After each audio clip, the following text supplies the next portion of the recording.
오늘 말씀은 에스더 9장 1절에서 16절까지의 말씀입니다.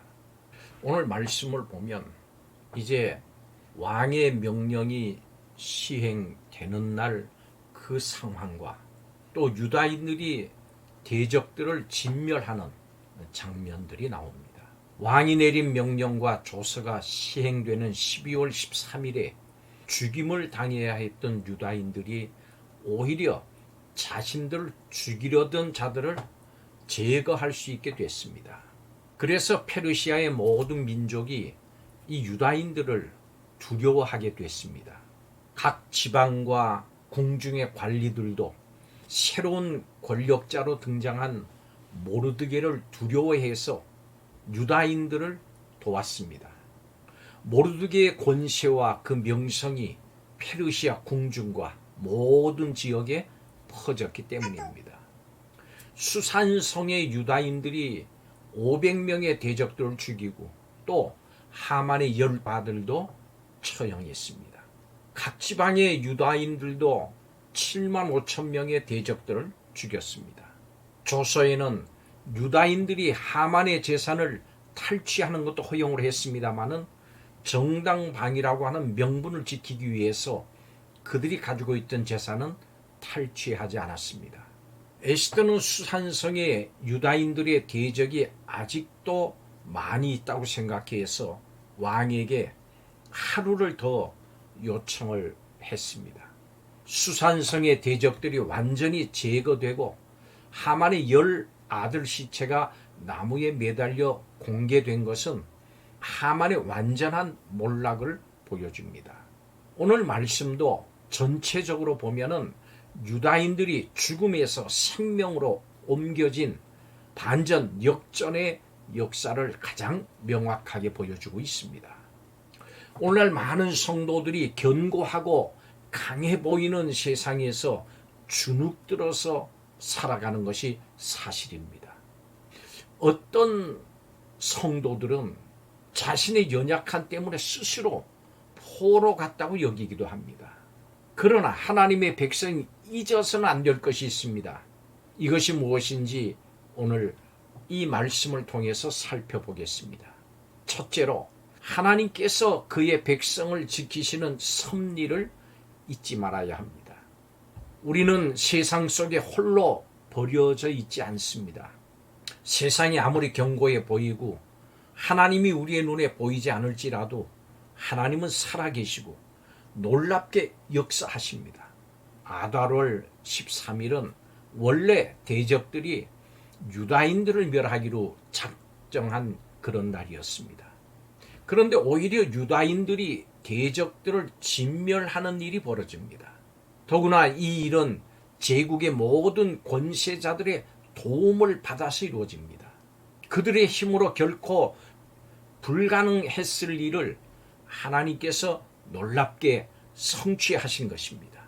전능하신 하나님은 지금도 세상 속에서 일하십니다. 하나님을 믿고 의지하십시오. 하나님의 백성을 지키시는 하나님의 섭리를 바라보시기 바랍니다. 두 번째로 하나님의 백성이 나타내야 할 거룩함을 잊지 말아야 합니다. 성도는 세상에서 하나님을 드러내야 하는 막중한 사명을 맡았습니다. 하나님께서는 유다인들의 대적을 하나님 그분의 대적으로 여기시고 유다인들의 손을 통해서 심판하셨습니다.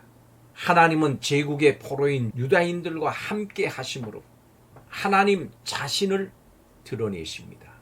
여러분, 우리도 마찬가지입니다. 세상 속에서 우리와 함께 계시는 하나님을 나타내야 합니다. 우리 안에 오셔서 함께 하시고 능력 주시는 성령을 의지하십시오. 성령의 인도하심을 따라 거룩한 사람들로 사십시오. 그때 하나님은 우리를 생명 혹은 사망에 이르게 하는 냄새로 사용하실 겁니다. 우리의 막중한 책임을 기억하십시오. 사람은 누구도 세상을 떠나서 살 수는 없습니다.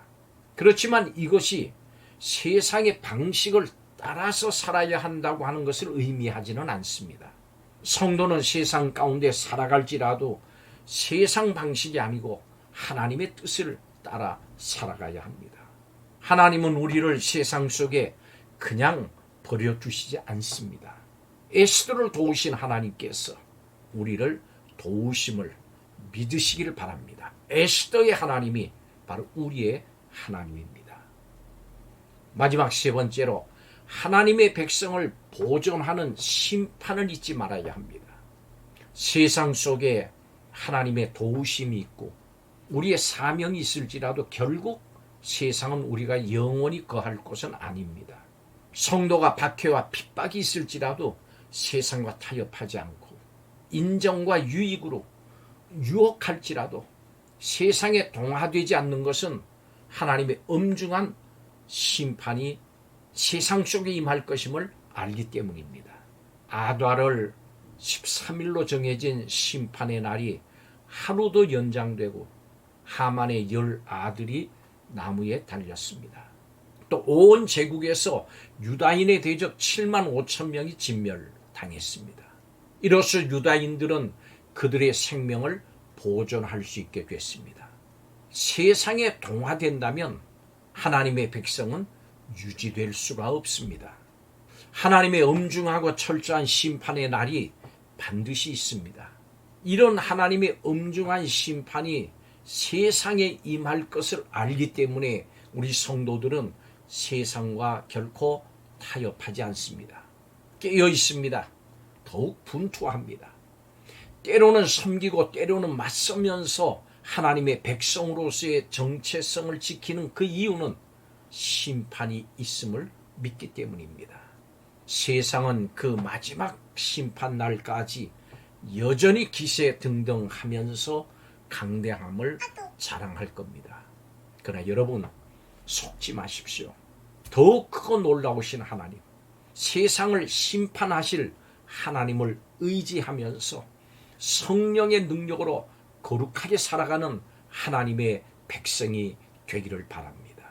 하나님은 하나님의 백성을 구원하시기 위해서 세상을 철저하게 심판하시고 하나님의 거룩하심을 드러내십니다.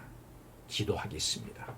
하나님의 백성을 미워해서 말살할 꾀를 꾸몄던 대적들이 철저하게 심판받는 것을 보면서 이것을 우리의 교훈으로 삼기를 원합니다. 하나님을 대적하는 죄를 철저하게 미워하면서 물리치게 하여 주옵소서. 최후 승리의 계가를 부를 때까지 하나님의 백성으로 그 정체성을 잃지 않고 살아가는 성도들이 다 되게 하여 주옵소서. 하나님의 백성으로 살겠다고 다짐하게 하옵소서. 예수님의 이름으로 축복하며 기도하옵나이다. 아멘.